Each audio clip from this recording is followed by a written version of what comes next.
Okay, ಈಗ ಮಲೈಕ್ ಅವರೇ, ಈಗ ಒಂದು ಸಿನಿಮಾ ಅಂತ ಬಂದಾಗಿ 1 ವರ್ಷದ ಜರ್ನಿಯಲ್ಲಿ ಸೊ ನಿಮಗೆ ತುಂಬ ಎಮೋಷ್ನಲಿ ತುಂಬ ಟಚ್ ಆಗಿದ್ದು ಯಾವ ಸೀನ್ಸ್ ಅಥವಾ ಈ ಒಂದು ತಂಡ ಜೊತೆ ಹೇಗಿತ್ತು, ನಿಮ್ಮ ಒಡನಾಟ ಎಲ್ಲ ಹೇಗಿತ್ತು? ನಾನು ನಿಜವಾಗ್ಲೂ ಹೇಳ್ಬೇಕಂದ್ರೆ ವಿದ್ಯಾಪತಿ ಸೆಟ್ ನನಗೆ ಪಿಕ್ನಿಕ್ ಥರ ಇತ್ತು. ನಾನು ಇವತ್ತು ಅಯ್ಯೋ ಈ ಸೀನು ಇದು ಪ್ರಿಪೇರ್ ಆಗಬೇಕು ಅಂತ ಯಾವತ್ತೂ ಹೋಗಿಲ್ಲ. ಆಮೇಲೆ ಸೀರಿಯಲ್ ಮಾಡಿದ್ರಿಂದ ನನಗೆ ಅಭ್ಯಾಸ ಇದೆ. ಸ್ಕ್ರಿಪ್ಟ್ಗಳು ಓದಿ ನಾವು ನಮ್ಗೆ ನೆನಪಿದೆ, ನಾವು ಅಸೋಸಿಯೇಟ್ಸ್ನ ಹಿಂದಿನ ದಿನ ಫೋನ್ ಮಾಡಿ ತಲೆ ತಿಂತಾ ಇದ್ವಿ. 10 ಸೀನ್ ಮಾಡಬೇಕಿತ್ತು ದಿನಕ್ಕೆ. 10 ಸೀನ್ ನೋಡ್ಕೋಬೇಕಂದ್ರೆ ಅದು ಹೀರೋಯಿನ್ ಎಲ್ಲ ಸೀನಲ್ಲಿ ಇದ್ದೇ ಇರ್ತಾರೆ. ಅದರಿಂದ ನನಗೆ ಹೆಚ್ಚು ಅಂತ ಕಷ್ಟ ಅನ್ಸಲ್ಲ ಸಿನಿಮಾ ಮಾಡುವಾಗ. ನನಗೆ ಅವಾಗೆ ಸ್ಕ್ರಿಪ್ಟ್ ಕೊಟ್ಟರೆ ನಾನು ನೋಡ್ಕೊಂಡು ನೆಕ್ಸ್ಟ್ 2 to 3 minutes ಅಲ್ಲಿ ಪ್ರಿಪೇರ್ ಆಗಿ ಹೋಗ್ತೀನಿ ಬಿಕಾಸ್ ಆಫ್ ದ ಸೀರಿಯಲ್ ಅಂತ ನಾನು ಹೇಳ್ಬೋದು. ಈಗ ಅವ್ರು ಬರುವಾಗ ಪ್ರತಿದಿನ ಸೆಟ್ಗೆ ಒಂದು ಜಮ್ಕಾನ ಮತ್ತೆ ಒಂದು ಬುಟ್ಟಿ ತರ್ತಿದ್ರು. ಆ ಬುಟ್ಟಿ ಒಳಗಡೆ ಆ್ಯಪಲ್ಲು, ಆರೆಂಜು ತಂದು ಅದಕ್ಕೊಂದು ಚಾಕು ಎಲ್ಲ ತಂದಿರ್ತೀವಿ, ಹಾಸ್ಕೊಂಡು ಕಟ್ ಮಾಡ್ಕೊಂಡು ಆ ಥರ ಅಂತ ಹೇಳ್ತಾರೆ. ಕರೆಕ್ಟ್. ಈಗ ನಾಗಭೂಷಣ್ ಅವ್ರ ಜೊತೆ ಇದೇ ಫಸ್ಟ್ ಟೈಮ್ ಅನ್ಕೋತೀನಿ ನಾನಿದು. ಅಂದ್ರೆ ಈ ಸಿನಿಮಾಗೆ ನೀವು ನಾಯಕಿ ಆಗಿರ್ಬೋದು, ಬಟ್ ಬಿಫೋರ್ ಇದಕ್ಕಿಂತ ಮುಂಚೆ ಜಾಸ್ತಿ ಮೀಟ್ ಮಾಡಿರ್ಲಿಲ್ಲ. ಇಲ್ಲ ನಾನು ಈ ಭೂಮಿ ಏನೋ ಗ್ರಹದಲ್ಲಿ ಇದೀನಿ ಅನ್ನೋದೇ ಅವ್ರಿಗೆ ಡೌಟ್ ಇದೆ. ನನ್ನ ಎಕ್ಸಿಸ್ಟೆನ್ಸ್ ಇದೆ.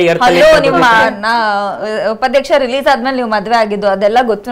ಫೋಟೋಸ್ ಎಲ್ಲ ಕಡಿಮೆ ಟಗರುಪಲ್ಲೇ ನೋಡಿದ್ದೆ ನಾನು ಸಿನಿಮಾ. ಪ್ರೈಮಲ್ಲೂ ನೋಡಿದೀನಿ. ನಿಮಗೆ ಗೊತ್ತಿತ್ತಾ ನನ್ನ ಎಕ್ಸಿಸ್ಟೆನ್ಸ್? ಗೊತ್ತಿತ್ತು. ಸುಮ್ನೆ ಕೂತ್ಕೊಳ್ಳಿ. ಸೀರಿಯಲ್ ಮಾಡ್ತಿದ್ರೆ ಇದಕ್ಕೂ ಮುಂಚೆ? ಅಯ್ಯೋ ನೀವು ನೋಡಿ ದಾವಣಗೆರೆಯಲ್ಲಿ ಬಿಡಿಟಿಲ್ ಓದಿದ್ದು ನನ್ಗೆ ಗೊತ್ತಿದೆ. ಅದೆಲ್ಲ ಇವಾಗ ಒಂದಿಷ್ಟು ಎಲ್ಲ ಗೊತ್ತಿದೆ ನನಗೆ. ನಾನು ಎಲ್ಲ ಅವಾಗ್ಲಿಂದ ಫಾಲೋ ಮಾಡಿದ್ದೀನಿ. ನನಗೆ ಗೊತ್ತು ಅವ್ರು ಯಾರಂತ. ಅವಾಗಿಂದಲೇ ಫಾಲೋ ಮಾಡಿ ಏನಿಲ್ಲ, ನಾನು ಇವಾಗ ಇಷ್ಟೊಂದು ಇಂಟರ್ವ್ಯೂ ಕಾಲೇಜ್ ಡೇಸ್ ಅಲ್ಲಿ ಬಂದು ನೋಡ್ಕೊಂಡು ಯಾವ ಚೆನ್ನಾಗಿರುತ್ತಲ್ಲ ಅಂತ ಕಾಲೇಜ್ ಡೇಸ್ ಅಲ್ಲೇ ನೋಡ್ತಾ ಇದ್ದೆ. ಅವಾಗ ನೋಡಿ ಅವ್ರು ಅವಾಗ್ಲೇ ನೋಡಿದಾರೆ. ಮೈಸೂರು, ನಾನು ದಾವಣಗೆರೆ ಕಾಲೇಜ್ ಡೇಸ್ ಅಲ್ಲಿ ನೋಡ್ತಾ ಇದ್ರಂತೆ. ನೋಡಿದಾರೆ ಎಲ್ಲರೂ ಗುರುತಿಸ್ಬೇಕ್ರಿ. ದಾವಣಗೆರೆ ಆದ್ರೇನು, ಮೈಸೂರು ಆದ್ರೇನು. ಇವಾಗ ಏನ್ ಗೊತ್ತಾ, ಇಷ್ಟು ಇಂಟರ್ವ್ಯೂಸ್ ಮಾಡಿದೀನಿ, ಎಲ್ಲ ಕಡೆಯಿಂದ ಒಂದೊಂದು ವಿಷಯ ತಗೊಂಡ್ಬಿಟ್ಟು ಇಲ್ಲಿ ಹೇಳ್ತಾ ಇದ್ದಾರೆ ಅಷ್ಟೇ ಅವರು.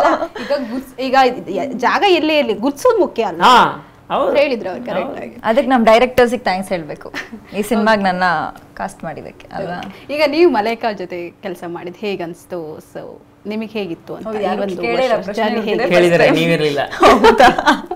ಹೇಗೆ ಅನಿಸ್ತು ಅವ್ರ ಜೊತೆಗೆ ಕೆಲಸ ಮಾಡಿದ್ದು? She is very sweet lady first. ಆಮೇಲೆ ಭಾಳ ಡೆಡಿಕೇಶನ್ ಇರುವಂಥ ಆ್ಯಕ್ಟರು. ಈಗ ಒಂದೊಂದ್ಸಲ ದೊಡ್ಡ ಸೀನ್ ಇದ್ರು ಹಿಂಗೆ ನೋಡ್ಕೊಂಡು ಹಿಂಗೆ ಓಕೆ ಪಟ್ ಅಂತ ರೆಡಿ ಆಗಿಬಿಡ್ತಾಳೆ. ಅಂದರೆ ಅದು ಹಿಂಗೆ ರೆಡಿ ಆಗ್ತಾಳೆ. ಅಂದರೆ ಅದು ಅಂದರೆ ಒಬ್ಬ ಆ್ಯಕ್ಟ್ರಿಗಿರೋ ಪ್ರತಿಭೆ ಇದೆಯಲ್ಲ, ಹಿಂಗೆ ಪಾತ್ರಕ್ಕೆ ಪ್ರಿಪೇರ್ ಆಗ್ತಾರೆ. ಆಮೇಲೆ ಆ್ಯಕ್ಚುಲಿ ನಾನು ಒಂದೆರಡು ಕಡೆ ಬೇಕಾದ್ರೆ ಒಂದೆರಡು ಡಿಫ್ರೆಂಟ್ ಬೇರೆ ಟೇಕ್ ತೊಗೋತೀನಿ ಅಂತಂದ್ರೆ ಇವ್ರು ಓಕೆ ತಗೊಳ್ಳಿ ಬೇಕಾದ್ರೆ ಅಂದ್ಬಿಟ್ಟು ಅವ್ರು ಮಾತ್ರ ಲೈಕ್ ಫಸ್ಟಿಂದ ಕೊನೆವರೆಗೂ ಅದೇ ಮೇಂಟೈನ್ ಮಾಡ್ತಾಯಿದ್ರು. ಸೊ ಆ್ಯಕ್ಚುಲಿ ಹಂಗೆ ನೋಡಿದ್ರೆ ರೀಟೇಕ್ ನನ್ನಿಂದ ಆಗಿರ್ಬೋದು, ನಿಮ್ಮಿಂದ ಆಗಿಲ್ಲ. ಅಂದರೆ ನಿಮ್ಮದು ಡಿಫ್ರೆಂಟ್ ಪಾತ್ರ ಅಲ್ವಾ, ಸೊ ಟೇಕ್ಸ್ ಟೈಮ್. ಸೊ ಆಮೇಲೆ ನಾನು ಆವಾಗಲೇ ಹೇಳ್ದಂಗೆ ಒಂದು ಒಳ್ಳೆ ಹುಡುಗಿ, ಒಳ್ಳೆ ಆ್ಯಕ್ಟ್ರು, ಆಯಿತಾ, ಒಂದು ಒಳ್ಳೆ ಭವಿಷ್ಯ ಇದೆ ಅವ್ರಿಗೆ, ಅಷ್ಟು ಮಾತ್ರ ನಾನು ಅನ್ಕೊಂಡಿದ್ದೇನೆ. ಓಕೆ, ನೋಡಿ ನೀವು ಇನ್ನು ನೆಕ್ಸ್ಟ್ ಮೂವಿಗಳಿಗೆ ಆಫರ್ ಬರುತ್ತೆ ಹಾಗಿದ್ರೆ. ಸೊ ಅಲ್ಲ, ಅದೇ ನಮ್ಮ ಸಿನಿಮಾಯಿಂದ ಬರ್ಬೇಕು, ಅವ್ರಿಗೆ ಬಂದೇ ಬರುತ್ತೆ, ಅವ್ರು ಮಾಡ್ತಾ ಇದ್ದಾರೆ ಆಲ್ರೆಡಿ. ಓಕೆ, ಫುಲ್ ಬಿಸಿ ಆಗಿದ್ದಾರೆ. ಕತೆ ಕೇಳ್ತೀರಾ? ಅವರು ಸಿಕ್ಕಾಪಟ್ಟೆಲ್ಲ ಬಿಸಿ ಇದ್ದೀನಿ ಅಷ್ಟೇ. ಈಗ ನಾಗಭೂಷಣ್ ಅವ್ರನ್ನ ನೀವು ರೈಟರ್ ಅಂತ ಕೇಳಿದ್ದೀವಿ. ನಿಮ್ಮ ಡೈರೆಕ್ಷನ್ಸ್ ಅಲ್ಲಿ ಈ ಮುಂದೆ ಯಾವ್ದಾದ್ರು ಸಿನಿಮಾಗಳನ್ನ ನಾವು ನಿರೀಕ್ಷೆ ಮಾಡ್ಬೋದಾ? ಆಸೆ ಇದೆ, ನಾನು ಬರೆದು ಡೈರೆಕ್ಟ್ ಮಾಡಬೇಕು ಅನ್ನೋ ಆಸೆ ಇದೆ. ಡೆಫಿನೆಟ್ ಆಗಿ ಮಾಡೇ ಮಾಡ್ತೀನಿ. ಕಮಿಂಗ್ ಡೇಸಲ್ಲಿ ಒಂದು ಅಟ್ಲೀಸ್ಟ್ ನಾನು ಒಂದು ಬರೆದೊಂದು ಅಟ್ಲೀಸ್ಟ್ ನಾನು ರೈಟರಾಗಿ ಒಂದು ಸಿನಿಮಾ ಮಾಡಬೇಕು ಅನ್ನೋದಿದೆ.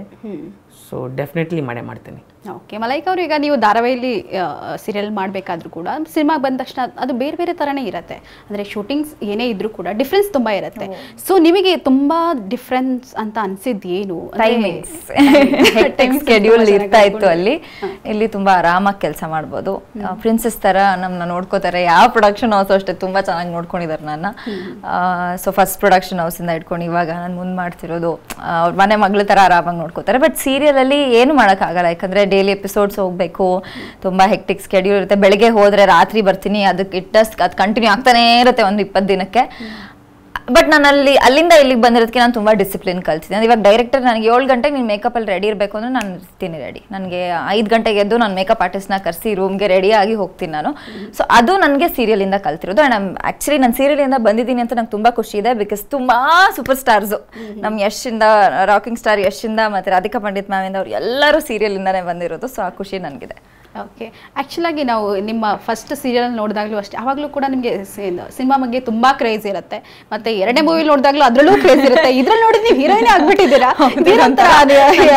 ಬರ್ತಾ ಬರ್ತಾ ನನ್ಸಾಗ್ತಾ ಇದೆ ಅಂತ ಕ್ರೇಜಿ ಮಲೈಕ ಅಂದ್ರೆ ಪ್ರತಿ ಒಂದ್ ಸಿನಿಮಾ ಕೂಡ ಒಂದ್ ಸಿನಿಮಾಗ್ ರಿಲೇಟೆಡ್. ಹೌದು, ನಾನು ಎಲ್ಲ ಕಡೆ ಇದನ್ನ ಹೇಳಿದೀನಿ, ನೀವೇ ಹೇಳ್ಬಿಟ್ರಿ, ಖುಷಿ ಆಯ್ತು ನಂಗೆ ಯಾರೋ ರೆಕಗ್ನೈಸ್ ಮಾಡಿ ಹೇಳಿದ್ದೀರಾ. ಹೌದು, ಅಂದ್ರೆ ನಂಗೆ ಇವಾಗಲ್ಲ ಚಿಕ್ಕ ವಯಸ್ಸಿನೂ ಸಿನಿಮಾ ಅಂದ್ರೆ ಹುಚ್ಚು. ನಮ್ಮಪ್ಪ ವಾರದಲ್ಲಿ ಒಂದ್ ಸಿನಿಮಾ ಕರ್ಕೊಂಡು ಹೋಗ್ತಿದ್ರು ಕನ್ನಡ ಸಿನಿಮಾಗೆ. ನೋಡ್ತಾನೆ ಇದ್ವಿ ನಾವು ಮೂರು ಜನಕ್ಕೆ ದಿಕ್ಕಿಲ್ಲ, ನಾವೇ 3 ಜನ. ಸೊ ಹೋಗ್ಬಿಟ್ಟು ಸಿನಿಮಾ ನೋಡ್ತಿದ್ವಿ. ಅವಾಗಿಂದ ನನಗೆ ಸಿನಿಮಾ ನಂಟು ತುಂಬಾ ಇದೆ.